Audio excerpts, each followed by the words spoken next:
Olá pessoal, meu nome é Raul Freitas e eu sou pesquisador no Laboratório Nacional de Luz Síncrotron.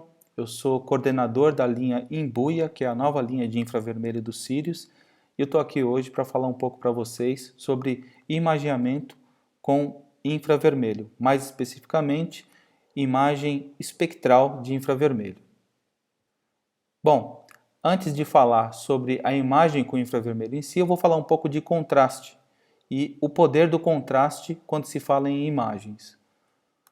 Bom, quando a gente fala de contraste na faixa do visível ou no espectro visível, a gente basicamente está falando aí de contraste entre cores e isso nos permite identificar os objetos. Por exemplo, aqui a gente tem uma pintura do Van Gogh, tá? Um pintor muito famoso e que também era muito famoso por usar muitas cores. Então, nesse caso, o contraste é algo que tem uma conexão central em sua obra.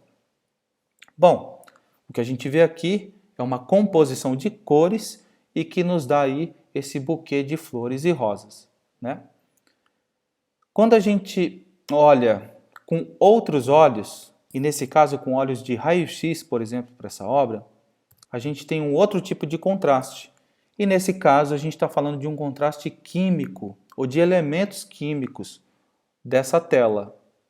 E o que é mais impressionante é que além da tinta que compôs ali a obra das flores e das rosas, a gente tem também uma assinatura química nessa mesma tela de um outro desenho, mostrando que provavelmente essa tela foi reciclada ou propositalmente o Van Gogh fez um desenho ou fez uma arte ali e apagou ou raspou essa tinta, né? E pintou em cima dessa obra, provavelmente tentando significar algo, ou tentando simbolizar algo.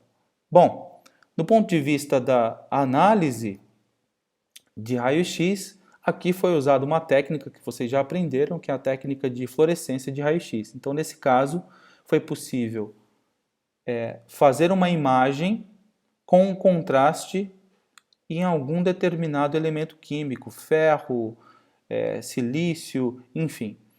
E para isso foi necessário levar essa obra, essa pintura, para um laboratório síncrotron, nesse caso aqui o síncrotron de Hamburgo, o DESI Lab, tá? E aqui está um esquema desse experimento. Então, o quadro foi colocado na frente de um feixe de raio-x e foram colocados aqui vários detetores de fluorescência.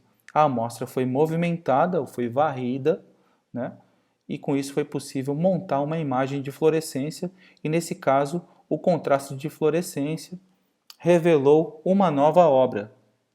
Então, esse é o poder do contraste na imagem, que é algo muito decisivo, tá?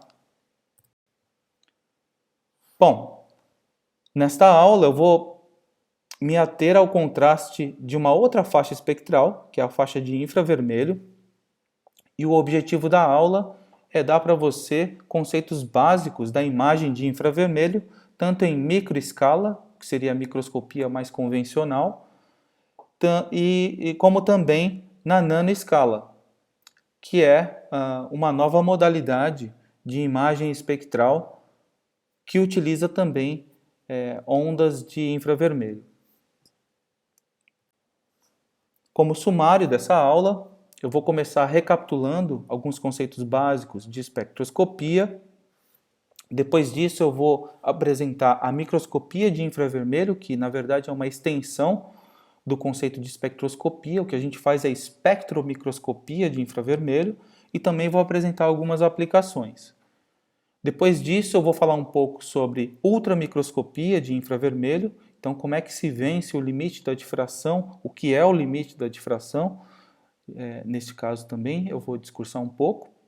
E com isso eu vou finalizar falando dessa nova modalidade de imageamento de infravermelho na nanoescala, que permite analisar materiais, ou a química dos materiais, na nanoescala ou numa escala local. E vou dar algumas aplicações para que você tenha uma ideia do alcance dessa técnica.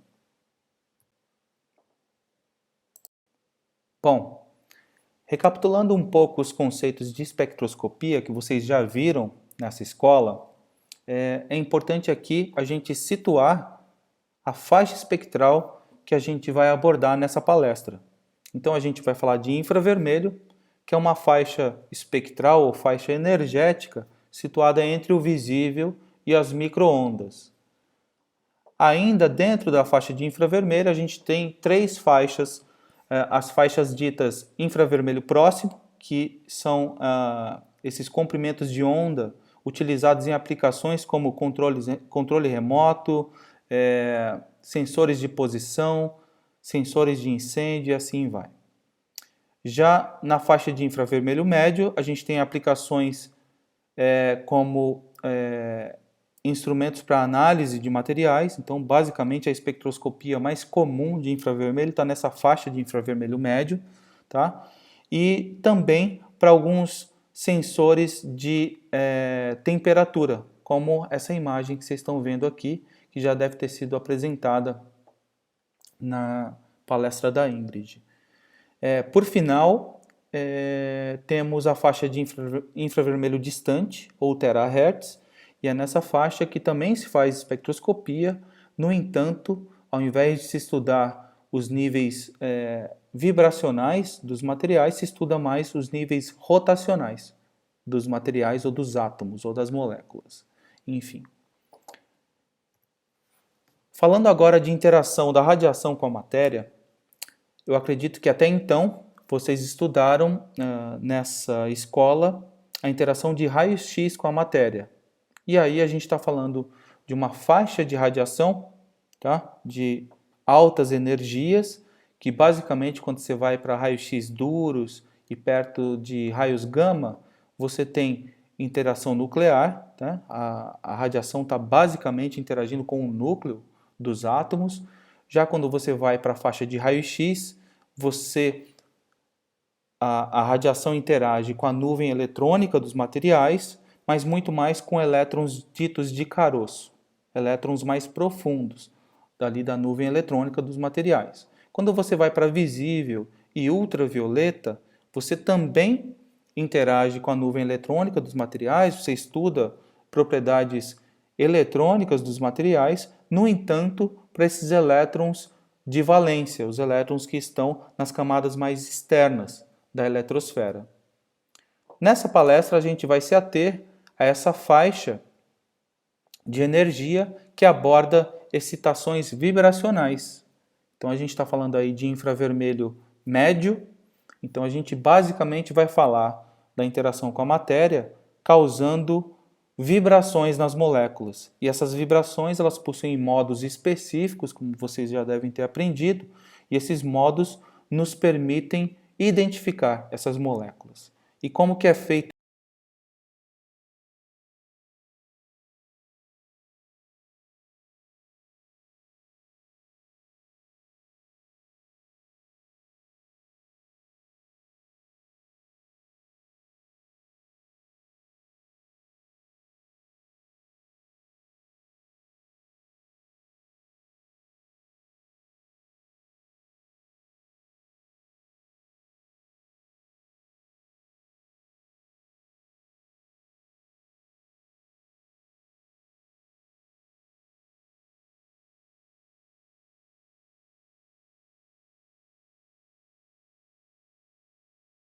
isso? Bom, o experimento clássico de infravermelho é um experimento de absorção. Então, nesse experimento que a gente tem aqui é um...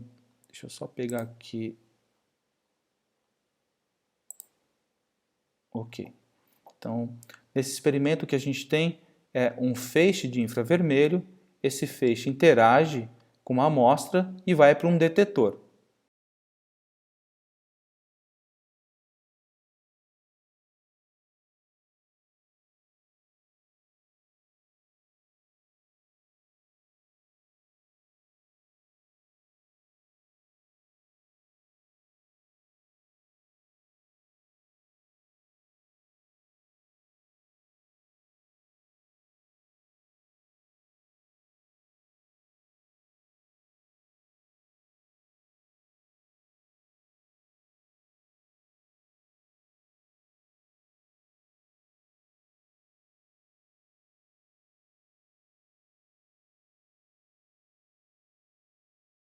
Então existe uma radiação incidente, já que existe uma base de dados muito bem estabelecida com essas identidades vibracionais dos materiais ou dos átomos ou das moléculas, vamos dizer assim.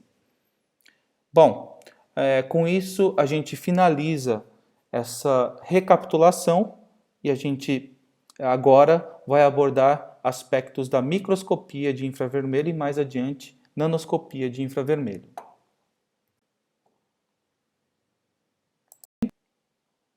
Bom, como a gente acabou de discutir, a espectroscopia de infravermelho nos permite identificar os materiais por suas identidades vibracionais.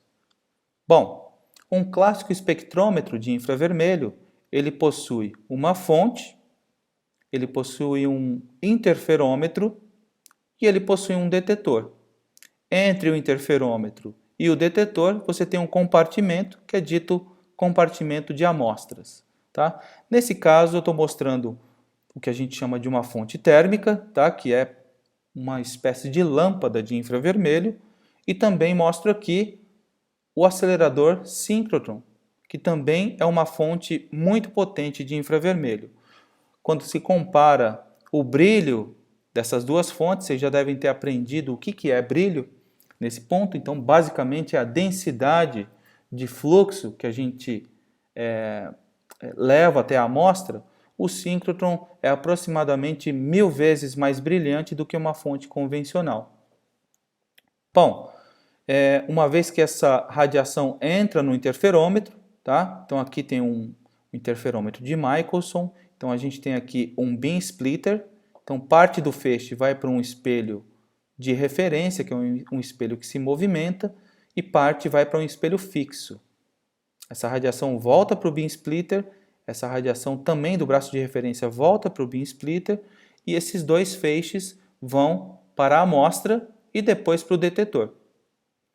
O movimento desse braço de referência produz um interferograma, e esse interferograma medido pelo detetor é pós-processado por um processamento de Fourier, que produz um espectro em si.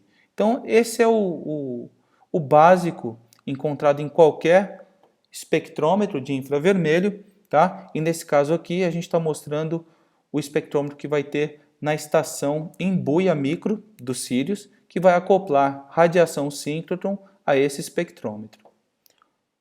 Bom, o próximo passo agora é acoplar esse espectrômetro num microscópio e aí poder fazer espectromicroscopia de infravermelho. Então, o que a gente faz, e que na verdade a gente usa um instrumento comercial para isso, tá? A gente bypassa esse caminho que iria diretamente para um detetor aqui e a gente passa por um sistema de lentes que é uma espécie de microscópio confocal que focaliza o feixe num estágio de amostras e redireciona esse feixe para detetores.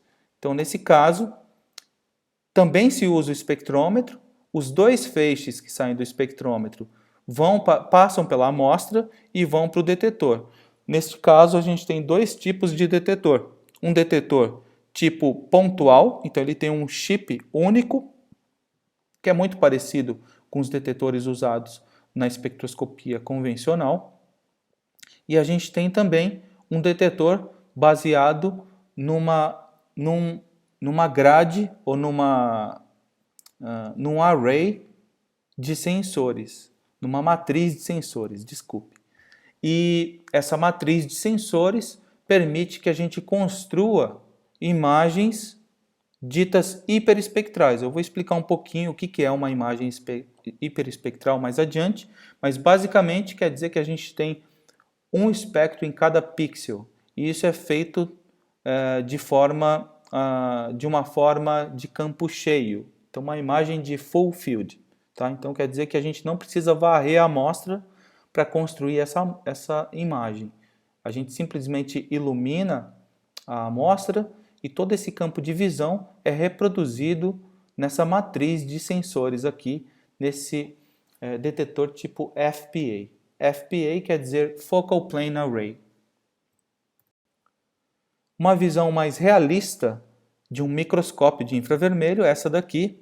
Esse é de fato o microscópio que a gente vai ter na linha Imbuia Micro.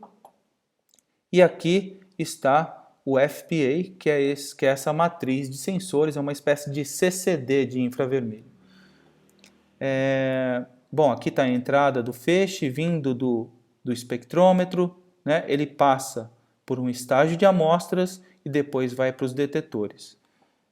Então aqui tem um esquema mais detalhado desse processo de imagem. Então o microscópio tem um estágio de amostras, ele vai para um grid de detetores e lá é possível separar as diferentes frequências ou os diferentes comprimentos de onda para um diferente contraste de infravermelho. E aí a gente volta para a história do contraste.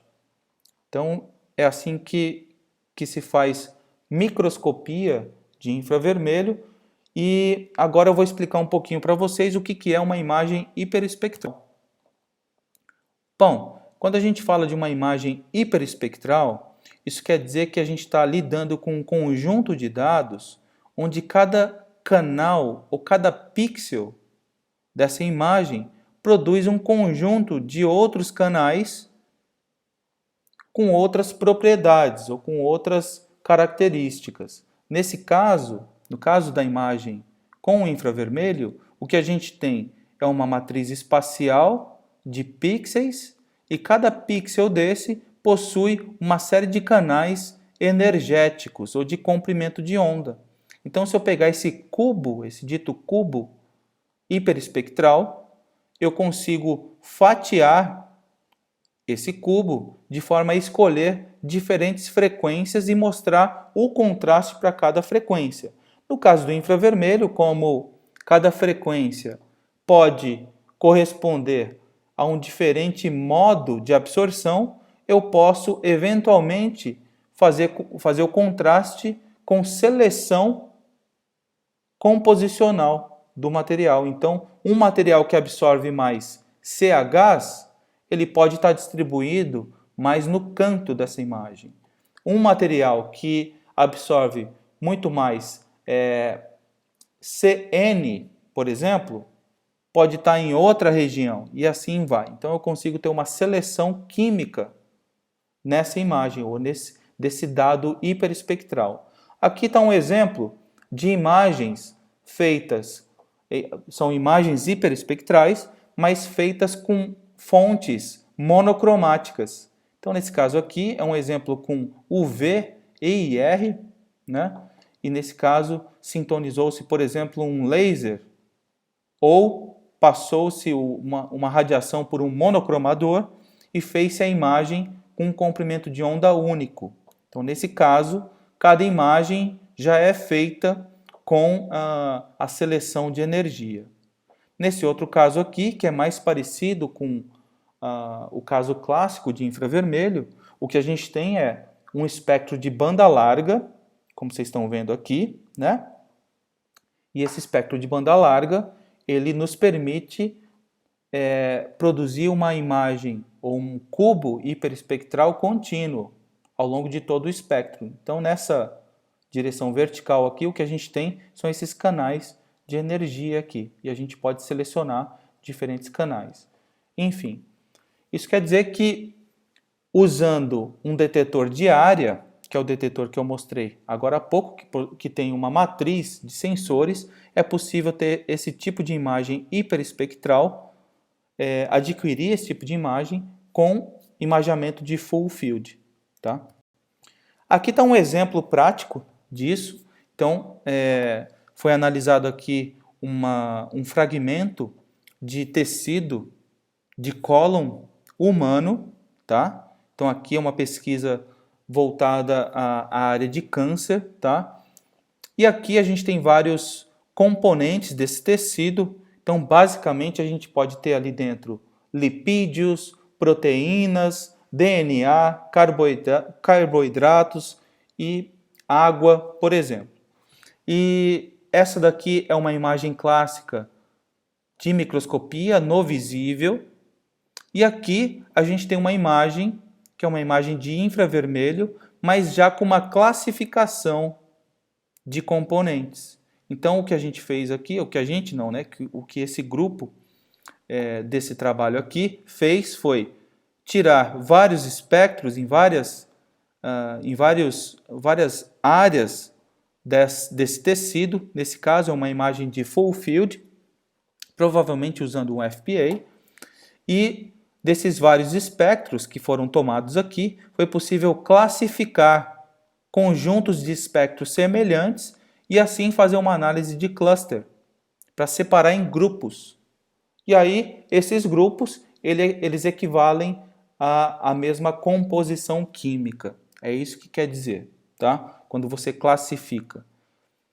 Bom, uma vez que se classifica, é possível associar essas diferentes regiões composicionais com elementos esperados para esse tecido. Inclusive, é possível comparar um tecido saudável com um tecido canceroso e ver se essa classificação é diferente, por exemplo. Tá? Então, o mais importante aqui é saber que o contraste de infravermelho é um contraste baseado na composição química do material. Um outro exemplo prático aqui é também uma imagem química de um tecido, nesse caso um tecido canceroso também, e aí compara-se um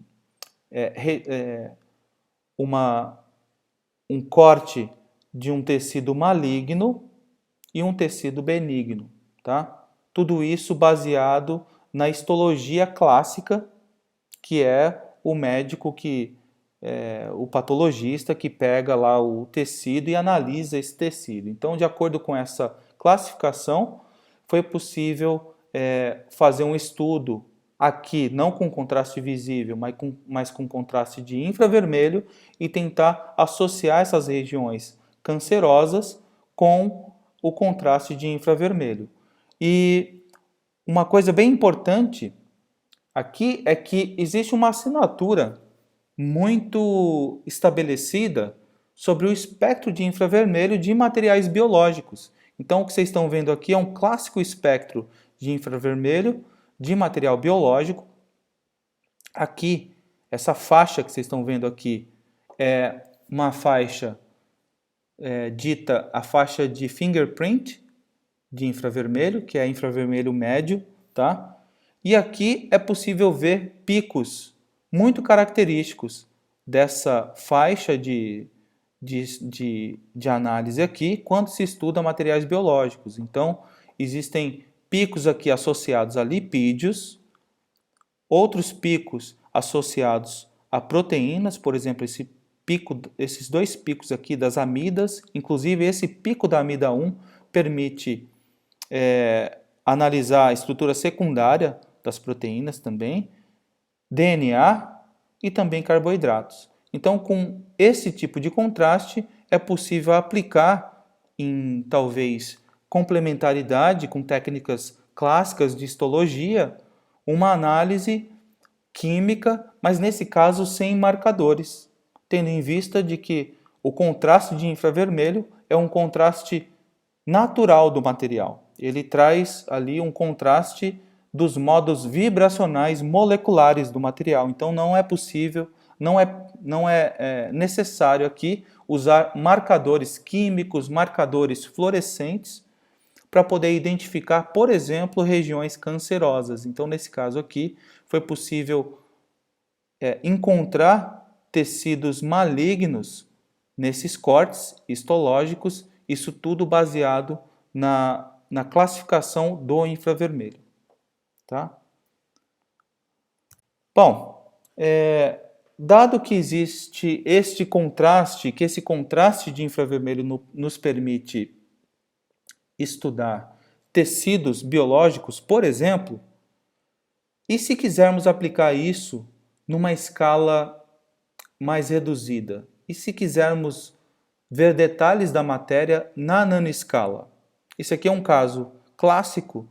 Você tem um tecido saudável e você tem alguns pontos de nucleação de câncer, tá? De tecidos cancerosos, tá?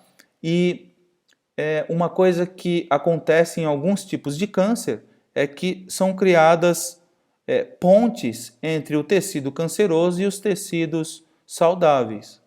E essas pontes são, na verdade, nanofios ou nanoestruturas muito pequenas que ajudam, de alguma forma, o tecido canceroso a prevalecer. Talvez muda a mobilidade desse tecido, talvez forneça uma nutrição, sejam canais de nutrição desse tecido, mas enfim. Existe essa pergunta, por exemplo, sobre qual a função desses nanocanais ou nanofios que ligam tecidos cancerosos a tecidos saudáveis. Nesse caso, numa fase avançada de câncer, como por exemplo, metástase. E como é que se estuda isso com o infravermelho? Sendo que o comprimento de onda do infravermelho já é muito maior do que essas estruturas. Por exemplo, nesse momento a gente chega num limite, que é um limite clássico da microscopia, que é o limite de difração, que é um limite óptico, um limite microscópico, que define o tamanho das estruturas que podem ser analisadas de acordo com o comprimento de onda da radiação que está sendo usada. Então, na microscopia convencional, que utiliza luz visível, é muito comum a gente ter ali uma resolução de aproximadamente 1 micron. Por isso que é chamado de microscópio, porque o comprimento de onda ali central no visível, 500 nanômetros. Então está próximo do comprimento de onda. Já para o infravermelho, a gente está falando de ondas de 10 microns, por exemplo, às vezes até mais, 20, 30 microns. E nesse caso, a microscopia seria razoavelmente grosseira, porque a gente vai ter aqui 10, 20 microns dividido por, na melhor das hipóteses, 2 aqui nesse denominador. Então a gente vai ter uma resolução ainda de 5 microns, 10 microns de resolução espacial.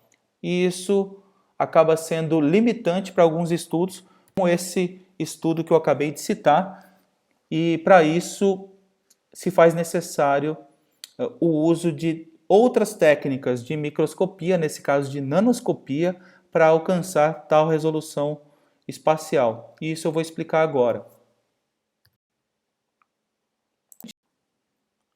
Bom, como eu discuti anteriormente, a microscopia óptica, ou a microscopia de infravermelho, ela possui algumas limitações, e essas limitações de resolução, elas estão associadas ao limite da difração da luz, tá? Ou limite de Abbe. Enfim, eu vou introduzir aqui para vocês o conceito de campos de radiação, ou regiões de campo. E essas regiões de campo, elas são muito importantes para as novas técnicas de microscopia ou nanoscopia de infravermelho no nosso caso. Bom, quando você tem uma radiação, você sempre vai ter uma fonte emissora de radiação, e quando você está muito próximo dessa fonte, você tem uma zona em que as frentes de ondas ainda não estão muito bem definidas. Então a radiação nessa zona aqui, ela se comporta de forma turbulenta e não possui essa definição de frente de onda. Essa radiação acaba ficando mais presa à fonte, dado que ela decai muito rapidamente quando você se distancia da fonte, e então ela sofre uma transição para um regime de campo distante, que é onde as ondas estão mais bem definidas, e assim é possível fazer a ótica que a gente conhece, que é essa ótica de microscopia convencional. Bom, eu vou falar agora de um experimento que usa a radiação nesse regime mais próximo da fonte, tá? E esse é o regime que nos permite bater o limite da difração. E tudo começou com estudos de várias décadas atrás, com o SIND, que estudou a transmissão de luz através de um orifício.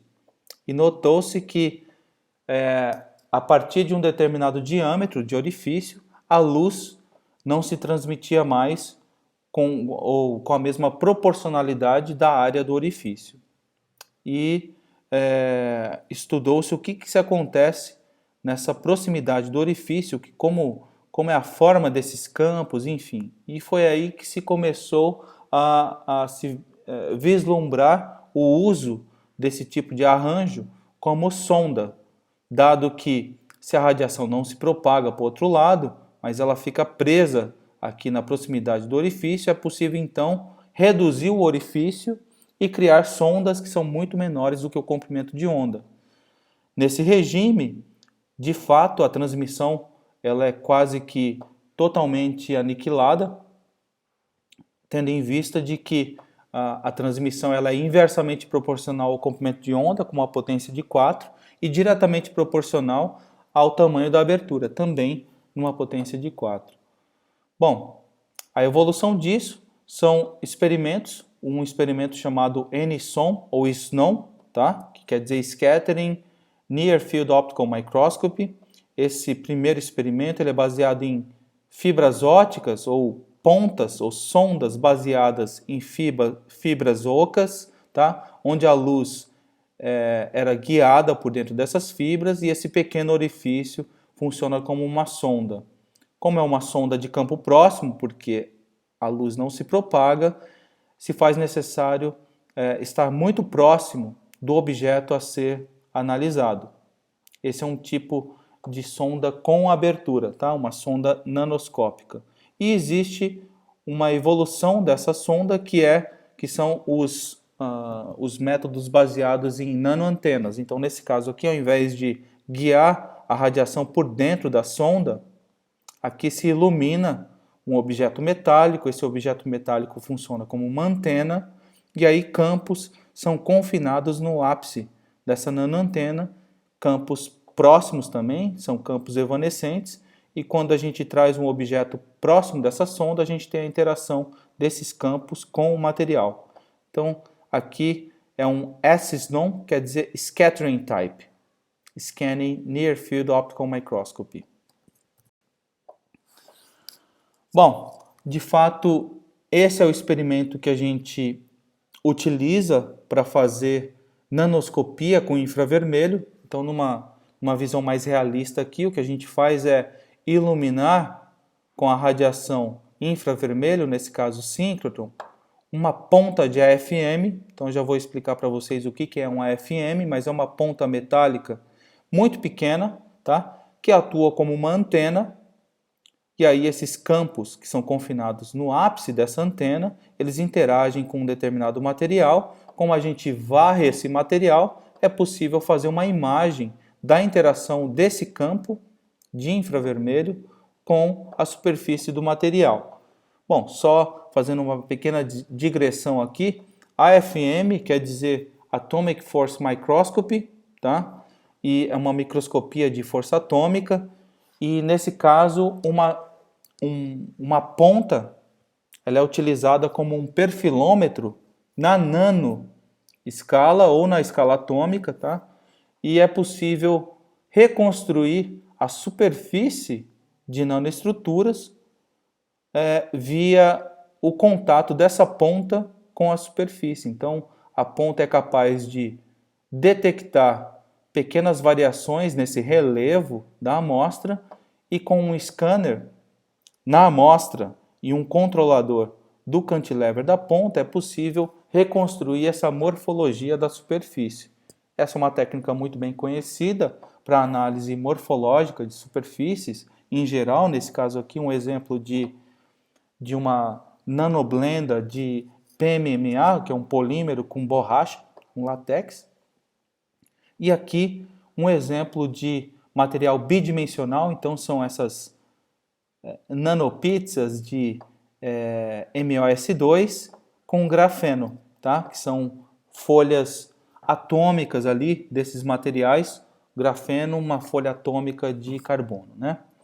Enfim, então combinando AFM com essa técnica de microscopia de infravermelho, é possível fazer nanoscopia através desse efeito de antena da ponta de AFM. Enfim, essa é a técnica S-SNON, tá? Eu vou me referir aqui talvez como SNON, e é a técnica que a gente tem disponível na linha embuia também dos Sirius. Então aqui num resumo do que essa técnica pode medir, ela é capaz de medir a topografia do material, então basicamente a morfologia da superfície, mas também por esse espalhamento desses campos confinados no ápice da ponta, é possível obter informações de amplitude e fase desse espalhamento óptico. E a amplitude está associada a fatores a coeficientes de reflexão do material, já a fase ou a parte imaginária desse espalhamento estão associados a fenômenos de absorção do material. E tudo isso é feito com uma resolução espectral que não depende mais do comprimento de onda da radiação, mas sim do tamanho da sonda, que nesse caso é uma ponta com um raio de 25 nano. Tá? Então a resolução dessa técnica, no nosso caso, com pontas comerciais, é de 25 nanômetros. Existem modalidades de medidas com essa técnica. Então aqui primeiro eu vou mostrar para vocês o que se faz quando a gente usa fontes de banda larga, como o síncrotron. Então o síncrotron ele tem um espectro de emissão super largo, que vai desde terahertz até raios-x duros, né? No entanto, aqui a gente se atém à faixa de infravermelho médio, que é uma faixa importante para espectroscopia de infravermelho, tá? E a gente aplica nessa técnica que é a técnica SNOM. Então a gente ilumina com uma fonte de banda larga. Existem lasers também que conseguem cobrir parcialmente essa faixa de infravermelho médio e que operam de forma similar. Então a gente ilumina uma ponta, essa ponta confina os campos no ápice e é possível ter informações de espalhamento de infravermelho, nesse caso contendo informações de tanto de coeficientes de reflexão como de absorção do material, e é possível construir espectros. Então assim, eu não vou falar de espectros aqui, mas essa é uma técnica que ela é de imagem espectral. Então a forma mais simples de se analisar materiais é você tirar um espectro pontual. Nesse caso aqui eu estou dando o exemplo de dois materiais formando uma blenda e o material A possui um espectro diferente do material B. Tá? Então, tomando espectros em diferentes partes aqui, é possível identificar esses materiais pelo seu espectro. Uma coisa que também é possível fazer aqui são line scans ou espectros em linha. Tá? Então é possível fazer uma linha e pegar um espectro, vários espectros ao longo dessa linha, e é possível ver a transição. Então você vem aqui na posição, você tem o material A e o material B. Então, enquanto você está em cima do material A, você tem o espectro do material A, e aí quando você transita para o material B, né, para a parte mais clara aqui, a gente tem um outro espectro, então é possível fazer um mapa disso, que é um mapa de frequência versus posição. Então é um tipo de medida muito importante para analisar interfaces.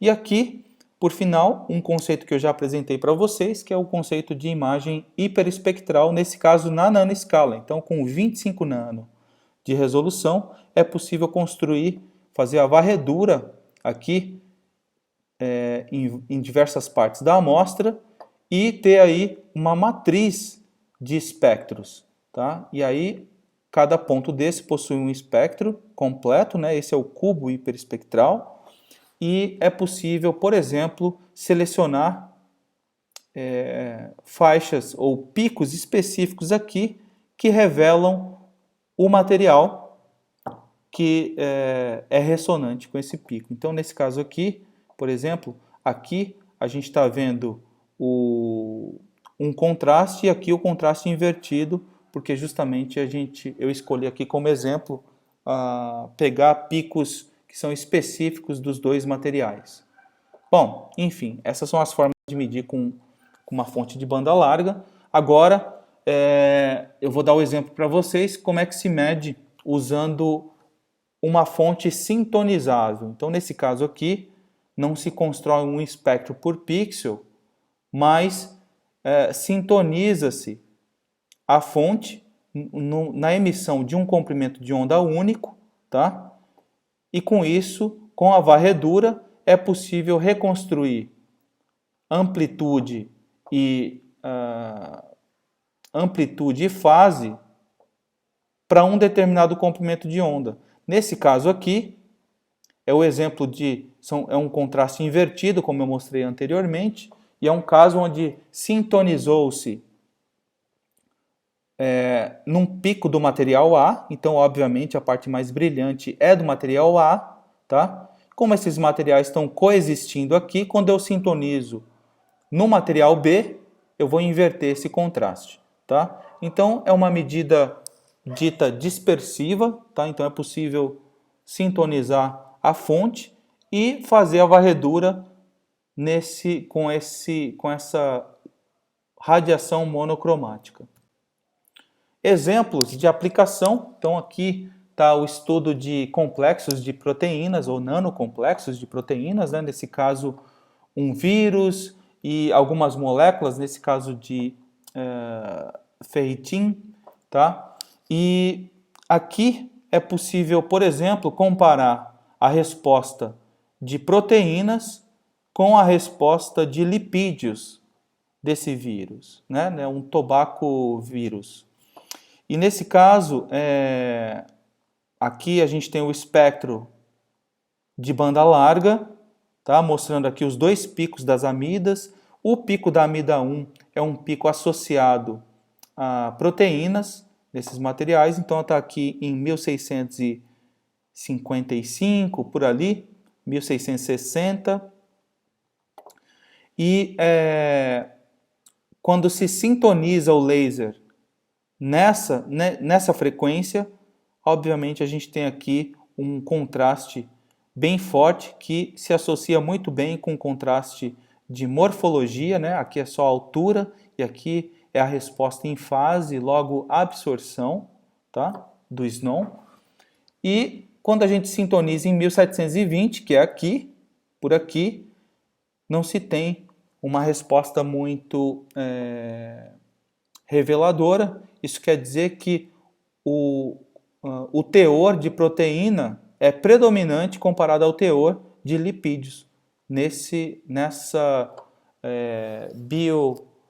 biomaterial, ou nesse nanoorganismo aqui, né?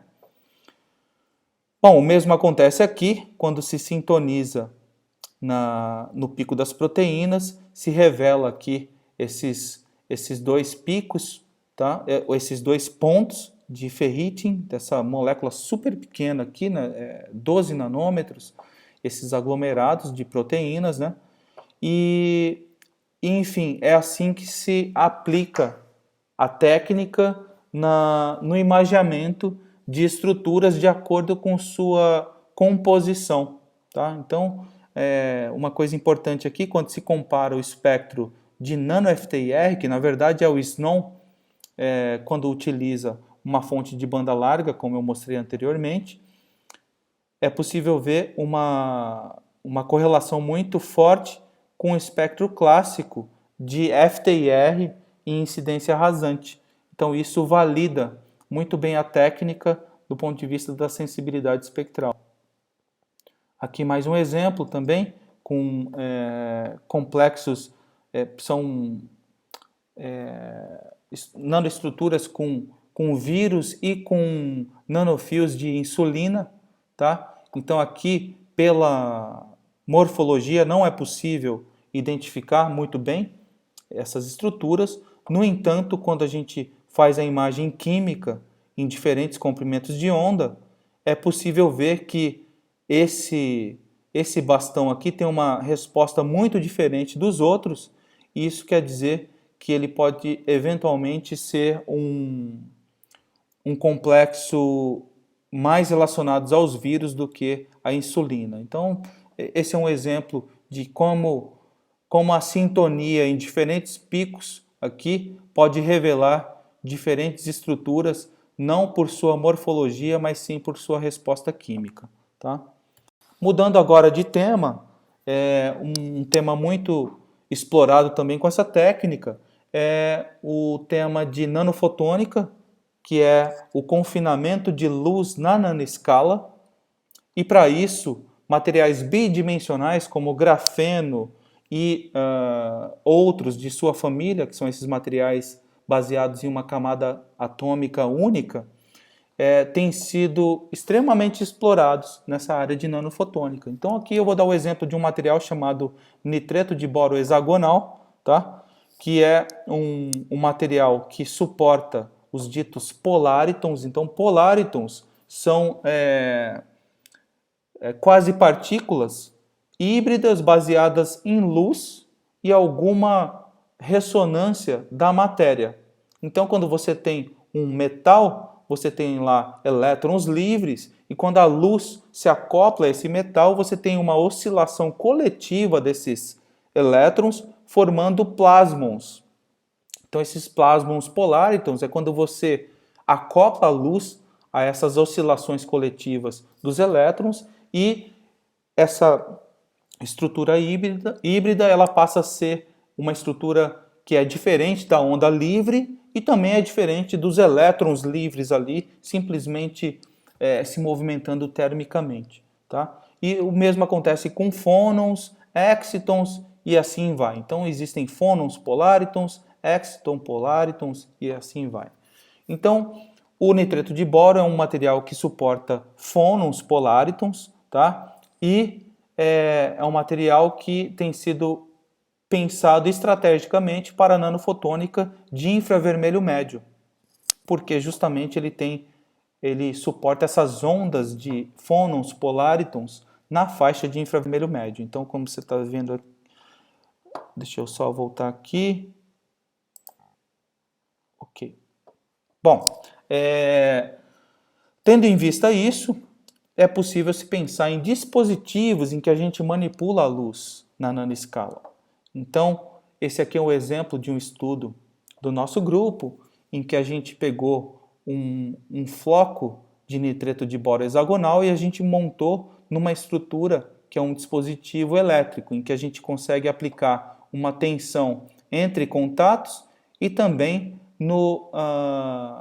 na base desse substrato aqui, que a gente chama de backgate. Tá? Então, aqui está um esquema mais detalhado desse dispositivo, mas basicamente o que a gente faz aqui é combinar grafeno com esse material nanofotônico, que é o HBN, o nitreto de boro hexagonal, e a gente consegue lançar essas ondas dentro do material usando a técnica Snow. Então, esse confinamento de luz na nanoscala da ponta nos permite lançar essas ondas dentro do material e também medi-las. E o que acontece é que a gente consegue modular aqui a resposta plasmônica do grafeno de forma a interagir esses plasmons polaritons do grafeno com os fônons polaritons do HBN. Enfim, o mais importante é que a técnica nos permite tanto tirar espectros pontuais aqui em função da tensão aplicada no dispositivo. Então é possível ver aqui uma modulação da resposta vibracional desse material que tem a ver com o controle dessas ondas dentro do material.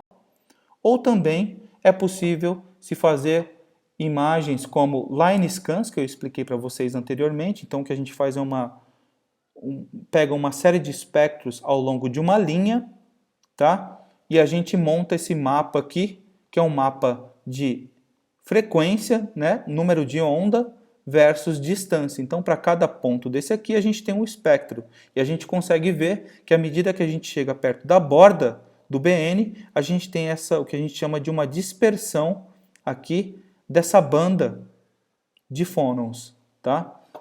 Bom, quando a gente coloca esse material em diferentes substratos, né? Quando a gente tem o BN em cima de SiO2, a gente tem um comportamento. Quando a gente coloca em cima de ouro, a gente tem outro comportamento. Isso quer dizer que o ambiente dielétrico mudou e, obviamente, a dispersão dessas ondas muda também. Então, é possível ver com essa técnica o que acontece com essas ondas. E, por final, a gente analisou esse conjunto grafeno-BN e essa interface ar-ouro embaixo do BN. E aí foi possível fazer line scans dessa região, assim como fazer mapas hiperespectrais, em que a gente pegou uma série de espectros aqui nessa região, numa área específica, que é essa área que eu estou mostrando aqui para vocês. Aqui está a borda que separa ouro e ar, e está grafeno e BN nessa parte de cima. Então aqui é uma visão de cima, é um top view desse dispositivo aqui em várias frequências. Cada frequência apresenta um nível de oscilação aqui, né, dessas ondas. A gente tirou perfis dessas oscilações, né, dessas ondas em diferentes comprimentos de onda ou diferentes frequências, e é possível extrair o momentum dessas ondas. Uma vez que a gente tem um momentum, é possível cruzar esses valores de momentum com a relação de dispersão esperada para esse material. E é possível saber se eu estou falando de uma onda de uma cavidade, com uma cavidade ressonante, ou se é uma onda livre desse material, e assim vai. Enfim, aqui é só um exemplo de que a gente pode estudar uma série de materiais, então existe um caráter multidisciplinar do infravermelho, e nesse caso, uma aplicação na nanoescala.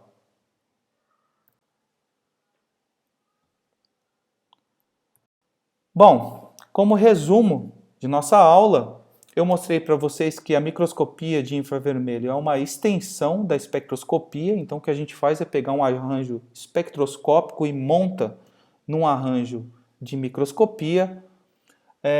O comprimento de onda de infravermelho limita sua microscopia a resoluções espaciais não muito menores do que o próprio comprimento de onda. Então, isso se dá por conta do limite da difração, e para isso, para se fazer análise de infravermelho na nanoescala, se faz necessário o uso de outras técnicas ou da exploração de outros regimes ópticos, como, por exemplo, a ótica de campo próximo. Bom, é possível, então, se realizar nanoimagens e nanoespectroscopia quando a gente combina microscopia de força atômica e a microscopia de infravermelho. Então, é aquele experimento em que a gente ilumina uma ponta e essa ponta funciona como uma antena que confina campos em seu ápice, e assim, quando a gente faz a medida de AFM, junto com a AFM a gente tem a resposta óptica local do material. E por final, a análise de infravermelho é uma análise multidisciplinar. Eu mostrei para vocês várias aplicações na área de biomedicina, né, de biologia, mas também mostrei aplicações mais tecnológicas, como por exemplo, nanofotônica, materiais bidimensionais, que podem ser materiais para os dispositivos eletrônicos ou optoeletrônicos do futuro, e tudo isso analisado com o infravermelho. Então, é uma técnica multidisciplinar e que pode ser utilizada em multiescala. Bom, eu gostaria de agradecer a atenção de vocês. Espero que essa aula tenha trazido informações importantes para a sua pesquisa atual ou até inspiração para novas pesquisas, e me disponho desde já a responder suas perguntas. Aqui embaixo está meu contato. Até mais. Existe uma radiação transmitida. Esse detetor, ele produz, em geral, um interferograma, como vocês devem ter estudado, por sempre ser usado aqui um feixe de banda larga, e esse interferograma é processado de forma a produzir um espectro. Esse espectro é um espectro de absorção, que basicamente compara a radiação transmitida com a radiação incidente, e conta-se, na prática, quantos fótons foram absorvidos. Como existem modos vibracionais muito específicos, como por exemplo aqui na molécula de etanol, cada modo vibracional possui uma frequência, tá? E cada frequência dessa produz um pico de absorção, ou cada modo vibracional desse aniquila fótons incidentes nesse material, expressando assim um fenômeno de absorção. Então é assim que o espectro de infravermelho é medido, tá? E esses picos, obviamente, eles estão relacionados a diferentes modos vibracionais da molécula. O conjunto de picos nos permite identificar a molécula.